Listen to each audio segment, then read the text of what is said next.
Ó, nenhuma foto estranha, então vamos à Dessa frente. vez não. Bom, Rodolfo, já que você está aí, Rodolfo, responde para mim. Qual é a maior preocupação do direito processual civil? Aplicar o direito ou fazer justiça? Qual a sua opinião? Eu acho que é a maneira de aplicar o direito, né, que deve ser a preocupação, porque é a base dessa matéria seria. Né? E onde é que fica a justiça nesse negócio? Você fica a gente fica tentando, né? É o fim, né? É o nosso objetivo, né? E a gente consegue fazer justiça, Rodolfo?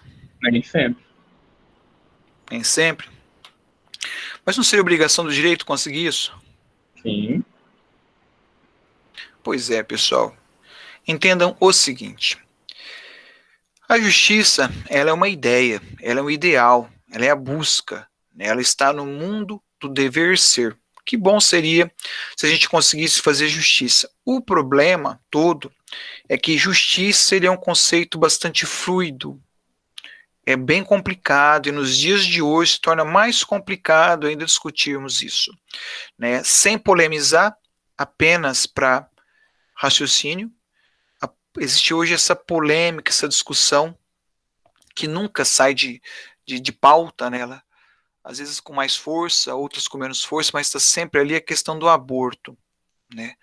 Autorizar ou não o aborto, permitir que uma mulher faça ou não faça um aborto, isso é fazer justiça para a mulher? Isso é fazer justiça para o feto? Que é justiça? Então, devido à dificuldade de discussão do que é justiça, do que não é justiça, entendam o seguinte: o direito, ele tem, direito processual civil, ele tem como grande preocupação a aplicação do direito. A ideia toda é essa, é a ideia da aplicação do direito, aplicar o direito. Como o Rodolfo bem falou ali, a gente quer fazer, a gente busca fazer, mas o juiz, atenção, o juiz ele tem que aplicar o direito. O juiz não é justiceiro, ele não fica fazendo justiça. E entendam outra coisa, quando vocês terminarem um curso, vocês vão receber um diploma de bacharel em direito. Vocês não serão bacharéis em justiça. Claro que concordo com o Rodolfo, o fim último do direito é buscar a justiça. Mas quando não for possível fazer isso, o mínimo que a gente tem que fazer é aplicar o direito. O problema é que nem sempre aplicando o direito eu consigo fazer justiça. Algumas coisas são um pouco complicadas até de se realizar. Então, para que não haja uma questão tão solta na nossa sociedade, por isso a importância da leitura da obra, né, do professor Humberto Doro Júnior, para entender essas ideias, a preocupação do jurista vai ser fazer o direito, para que a gente possa compreender qual é a estrutura do ordenamento e não sofrer com algumas questões que a gente vai acabar vendo. O profissional do direito, o processualista também, é como o médico.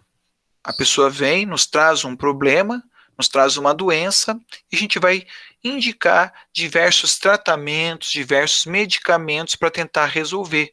Agora, o médico não faz milagre, não salva todas as vidas. O advogado também não. O juiz também não. O jurista também não consegue. A gente não consegue resolver tudo. Sabe aquela tua tia chata que sempre tem certeza que tem uma solução? Por isso que ela é chata.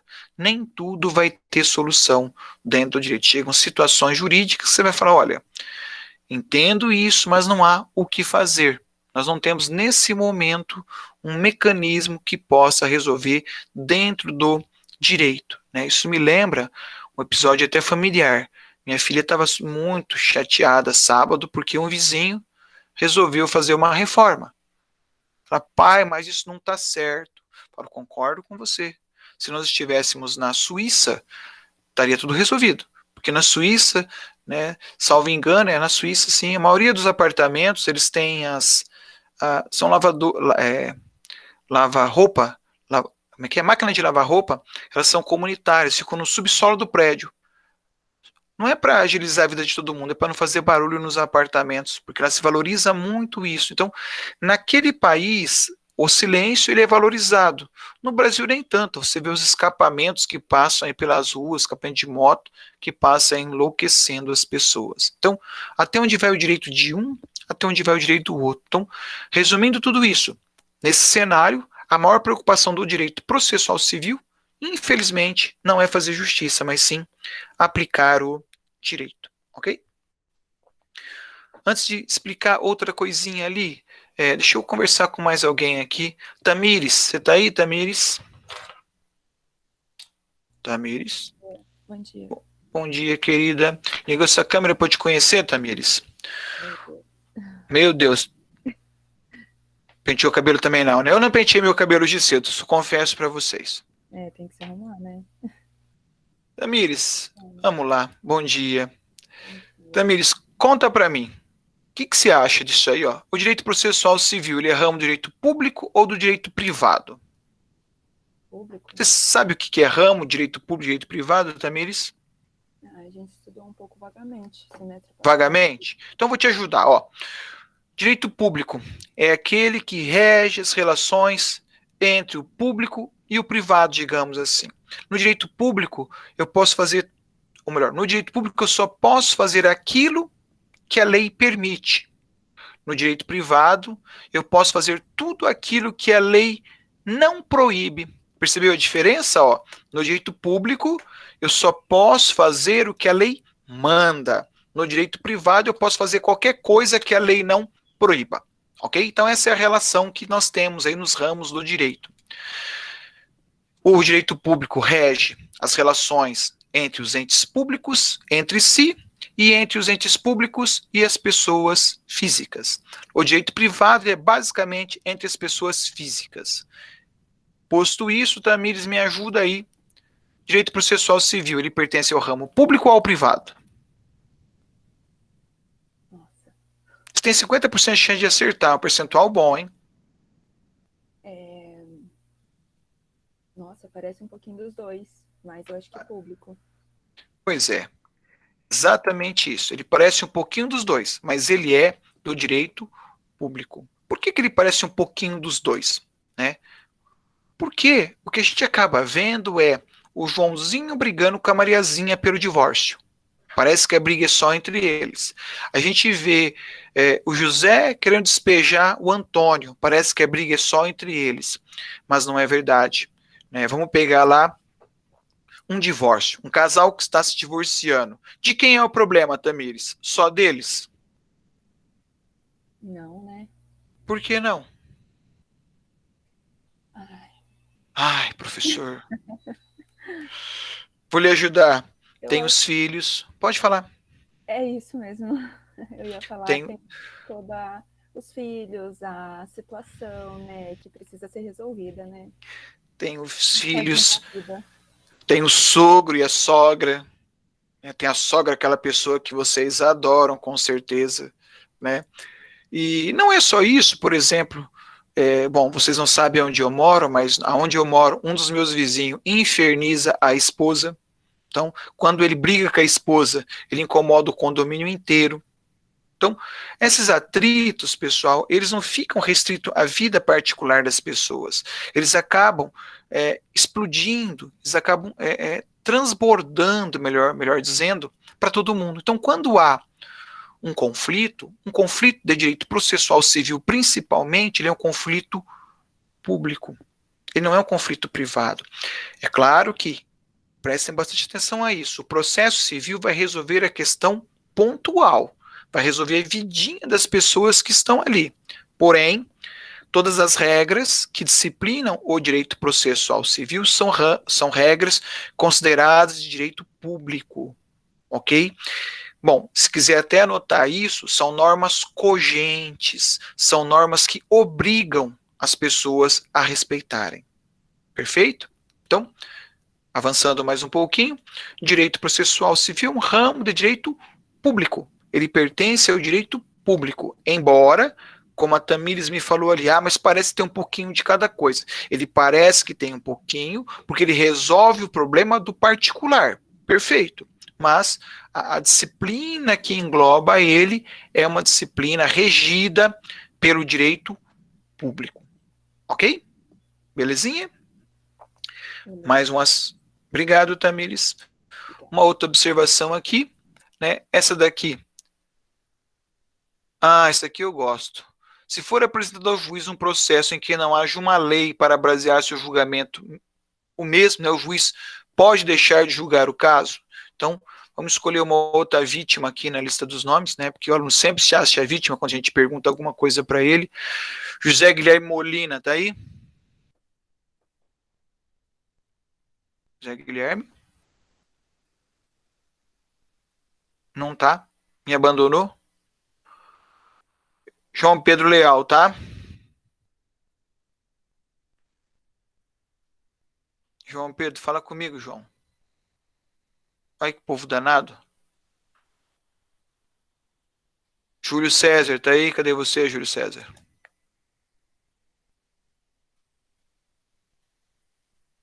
Júlio? Também não tá aí, Júlio?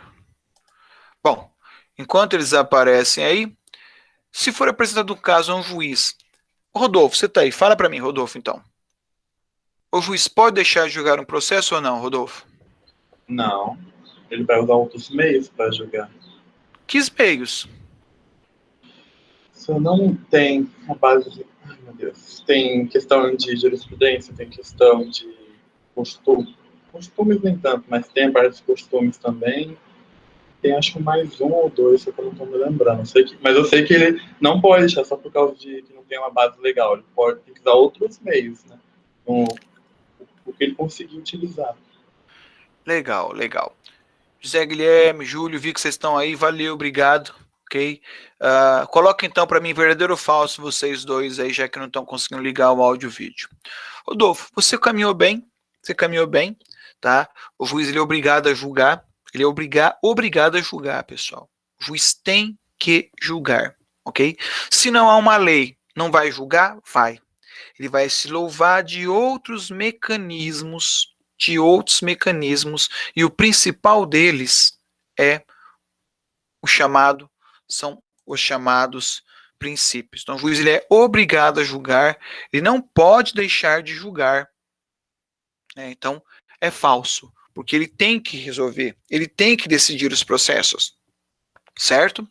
E aí ele vai se utilizar, se não houver lei, isso é importante anotar também, para na hora de estudar, ele vai poder utilizar os princípios. Então, os princípios é que vão nortear o nosso processo civil. Eu diria a vocês, afirmo, melhor dizendo, que o princípio é a coisa mais importante do processo civil. Se você entender os princípios, você vai entender todo o resto, porque tudo vai ter que derivar, tudo necessita, tudo precisa derivar dos chamados princípios, ok? E por último, para a gente poder adentrar num outro aspecto. Aí, Rodolfo, já que você está facinho de conversar, está rápido aí, vamos com você para a gente não perder tanto tempo assim. E aí, o processo civil pode ser aplicado no processo do trabalho? Se eu não me engano, o processual civil pode ser aplicado em quase todas os ramos, não é? Porque ele tem essa base processual. Porque, assim, as outras áreas utilizam o processual civil para algumas... Eu sei que utiliza, para não ficar perfeito. A colocação está perfeita, é isso mesmo. O direito processual civil, ele acaba servindo de base para todas as outras áreas processuais. Então, eu posso sim aplicar o direito processual civil no processo do trabalho, mas atenção, desde que não haja regra específica no direito processual do trabalho. Então, se não tiver uma regra lá, eu posso buscar a regra aqui no processo civil para poder explicar, para poder desenvolver aquele fenômeno jurídico. Perfeito? Mas não só o processo do trabalho, existem outros vários ramos que podem se utilizar do direito processual do trabalho, direito processual civil. Nós vamos aprofundar essa temática também logo mais, mas já fica aí a dica para vocês, que pode se colocar dentro de toda a estrutura do direito processual, as regras do processo civil. Até no direito processual penal, existe um dispositivo do Código de Processo Penal que permite, que algumas regras do direito processual civil seja importada e utilizada lá. Não me pergunta de cabeça qual é o artigo, que de fato eu não me lembro, né? E torço para que não tenha sido revogado no processo penal, porque a minha área é processo civil, a gente acompanha, mas não no detalhe todas as outras áreas. Ok? Bom, avançando nossa matéria, pessoal, tem aí essa imagem, né? A gente pode até dar um nome para elas, né? Nome que vocês quiserem aí, vocês podem batizar essas duas senhoras. Tem essa imagem, né? A gente pode até dar um nome para elas, né? Nome que vocês quiserem aí, vocês podem batizar essas duas senhoras aí, que é o que a gente está muito acostumado a ver no dia a dia aí, né, da nossa sociedade. É claro que é uma figura apenas retórica, ok? Não são apenas mulheres que fazem isso, mas homens também, que chegam nessas vias de discussão, não só homem com homem, nem mulher com mulher, mas entre si, homem com mulher, mulher com homem, podem ter os seus conflitos. E acredito que essa imagem, ela retrate algo que não seja positivo, né? Tem um bem bacana, um videozinho que a gente vê nesses Instagram da vida aí, né? O Alberto está entregando a vizinhança dele ali, que tem uma senhorinha, que o rapaz chega com uma trena, ela bate com um facão no muro, dizendo, o muro é meu, não se aproxima do muro, o muro é meu, e fica naquela discussão. Óbvio que mais dia, menos dias, essas discussões elas podem vir bater as raias do Poder Judiciário, né? E caberá ao processo civil resolver essas questões entre vizinhos. Mas vejamos o seguinte, né? A vida em sociedade, né, a gente teria que definir numa única palavra, né, defina viver em sociedade numa única palavra. Então, aqui, né, não vou ficar perguntando para vocês aí tudo, mas para que a gente possa ter uma boa vida em sociedade, é fundamental isso aqui, pessoal. Normas. Eu preciso de regras para que essas regras nos disciplinem como é que a coisa vai acontecer. Por óbvio, eu tenho normas, que são leis, né, escritas e não escritas. Tem coisa que não está escrito, mas são normas que vão reger a nossa vida em sociedade. Claro que a gente busca, né, a paz social. E aí eu venho essa pergunta aqui, né? São suficientes para a paz social? Então, existir leis é suficiente para que a gente possa ter uma vida em paz? Né? Só o fato de vocês estarem aqui aprendendo processo civil é garantia que nós não teremos mais problemas com questões que envolvam processo civil, que nenhum de vocês vai se envolver em uma briga de vizinho? Infelizmente, pessoal, não é garantia. Isso não é garantia. Né? Quem define a vida em sociedade? O que vai acabar definindo para nós as principais normas que nós vamos ter é a legislação, é a lei. O Rodolfo, agora há pouco, referiu-se aos costumes. Os costumes são importantes. Ele se referiu à jurisprudência. Jurisprudência também é importante, mas o principal elo que eu tenho, o principal mecanismo que eu vou ter para disciplinar a vida em sociedade, o principal mecanismo de normas é a nossa legislação. Legislação essa que nasce da onde? Nasce do nosso poder legislativo. Então, muitas vezes é muito comum a gente ver na televisão, né, aquela discussão, a polícia prendeu e o juiz mandou soltar. A polícia isso, o juiz aquilo. A bem da verdade, né, a polícia e o juiz não têm culpa. Né? O juiz representando o poder judiciário, a polícia representando o poder executivo, mas, na verdade, o grande culpado, podemos dizer assim, pelos desmandos no país, é o poder legislativo. É ele que tem o poder, né, de criar leis. É ele que tem o condão de dizer para nós o que pode e o que não pode. E aí, né, claro que, sem entrar em maiores detalhes, mas os grandes culpados somos nós, que não elegemos direito os nossos membros do Poder Legislativo. É só a gente verificar, durante a campanha eleitoral, as figuras que se apresentam enquanto candidatos. Então, você tem uma pessoa ali completamente, vamos dizer assim, e perdoe a expressão, fora da casinha como candidato, não é problema. O grande problema é eleger essa pessoa, né? Aqui na nossa cidade, nós já tivemos figurinhas fantásticas como vereadores. Se a gente for olhar os deputados, cada figura que já foi como deputado, não vou falar nome de ninguém aqui para não ter problema, mas vocês sabem muito bem de quais eu estou falando.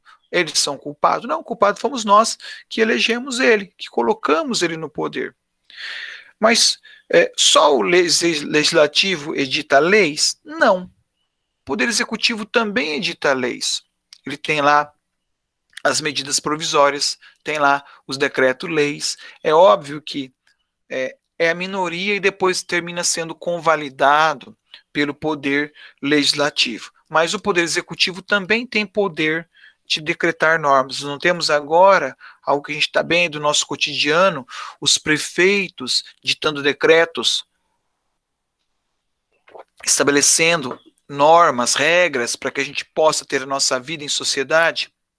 E a gente voltando um pouquinho, basta as normas para que a gente viva em paz, para que nós tenhamos a paz social.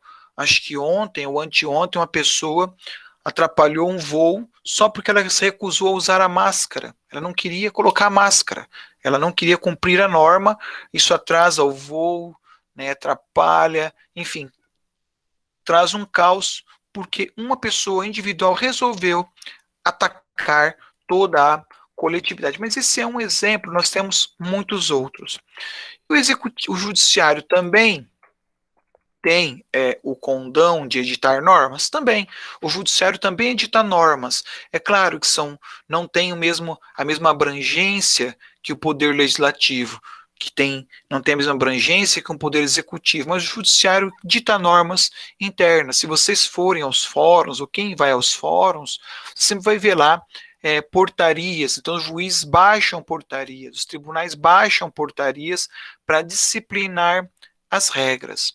É claro que vocês aprenderam em teoria geral do Estado, acredito eu, que cada um dos poderes tinha a sua função. Não era isso? O legislativo fazia leis, o executivo executava as leis e o judiciário aplicava as leis. Só que isso são atividades típicas, mas todos eles têm atividades atípicas. O legislativo aplica leis também, o legislativo julga, o legislativo julga por meio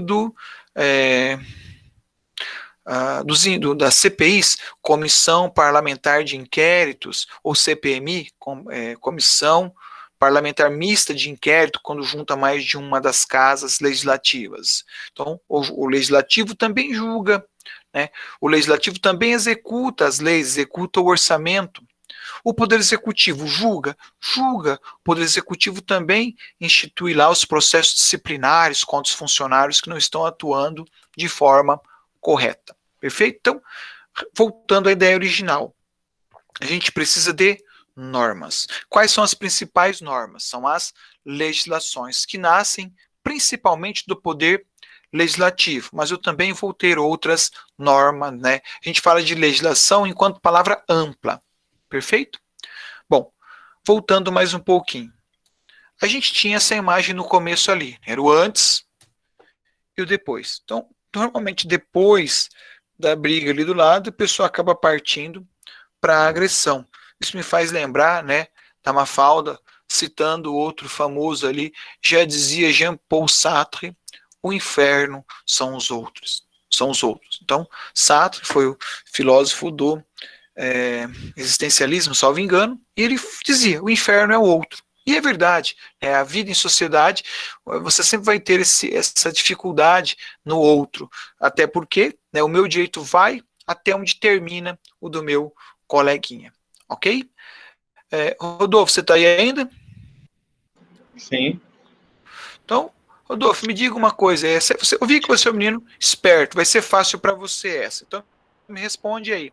Tá vendo essa maçãzinha vermelha aqui? Tá vendo a maçã? Sim. Tá vendo uma letra A e uma letra B. E um muro aqui no meio, certo? Sim. Essa maçã pertence a A ou pertence a B? Pertence a B. Por que pertence a B?